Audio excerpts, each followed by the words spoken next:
जंगल के रास्ते पर तीन भाई बहन प्रियंका, ज्योति और दिव्यांश अपने शांतिपूर्ण सफर पर जा रहे थे। यह एक सुखद दिन था और जंगल की हरियाली उनके चारों ओर बिखरी थी।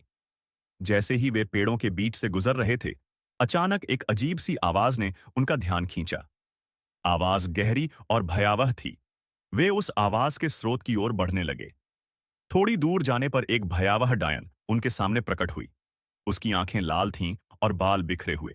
वह भूखी लग रही थी और उसने तुरंत कहा, मुझे भूख लगी है, मुझे खाना खिलाओ। दिव्यांश, जो सबसे साहसी था, तुरंत प्रियंका और ज्योति को पीछे हटने का इशारा करते हुए बोला, तुम दोनों पीछे रहो, मैं इसे संभालता हूं। वह डायन के पास गया और उससे बात करने की कोशिश की, लेकिन डायन ने अचानक दिव्यांश पर हमला कर दिया। प्रियंका और ज्योति ने स्थिति की गंभीरता को समझा। वे घबराए नहीं। उनकी नजर पेड़ों पर पड़ी और उन्होंने देखा कि वहां पास में ही पपीते का पेड़ है। उन्होंने तुरंत उसकी टहनियां तोड़ी और डायन के कानों में डाल दी। पपीते की टहनियां डायन पर असर करने लगीं और वह चीखते हुए वहां से भाग गई। लेकिन इस संघर्ष में दिव्यांश घायल हो गया था और बेहोश हो गया।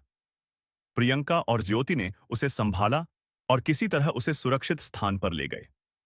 सौभाग्य से पास के गांव में एक बाबा रहते थे। वे बाबा के पास पहुंचे और सारी घटना सुनाई।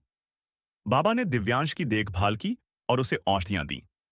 बाबा की मदद से दिव्यांश को होश आ गया।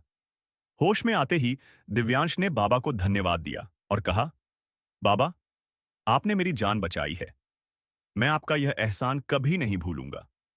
बाबा ने मुस्कुराते हुए कहा, बेटा, जीवन को हमेशा दूसरों की मदद में लगाओ। यही सच्चा धर्म है। इसके बाद चारों ने जंगल से बाहर जाने का फैसला किया, लेकिन रास्ते में उन्होंने एक पुराना कमरा देखा। वहां एक प्राचीन मूर्ति रखी थी। उन्होंने उस मूर्ति की पूजा करने का निर्णय लिया। जब वे पूजा कर रहे थे, तभी डायन फिर से प्रकट हुई। डायन ने फिर से हमला किया, लेकिन इस बार बाबा तैयार थे। उन्होंने अपने मंत्रों और तंत्रों से डायन को नियंत्रित किया। उन्होंने अपनी साधना की शक्ति से डायन को नष्ट कर दिया। बाबा की शक्ति और उनकी सच्चाई के आगे डायन हार गई। डायन के खत्म होने के बाद बाबा ने सभी को समझाया कि इस जंगल में कई रहस्यमयी शक्तियां हैं, लेकिन सच्चाई और साहस के आगे सब हार जाती हैं। उन्होंने चारों को आशीर्वाद दिया और कहा, जिंदगी में सच्चाई के मार्ग पर चलो और एक दूसरे का साथ दो। यही सबसे बड़ी ताकत है। इस तरह चारों ने जंगल से बाहर निकलकर अपने घर का रास्ता पकड़ा। उस दिन की घटना ने उन्हें सिखाया कि एकजुटता और साहस से हर मुश्किल को पार किया जा सकता है।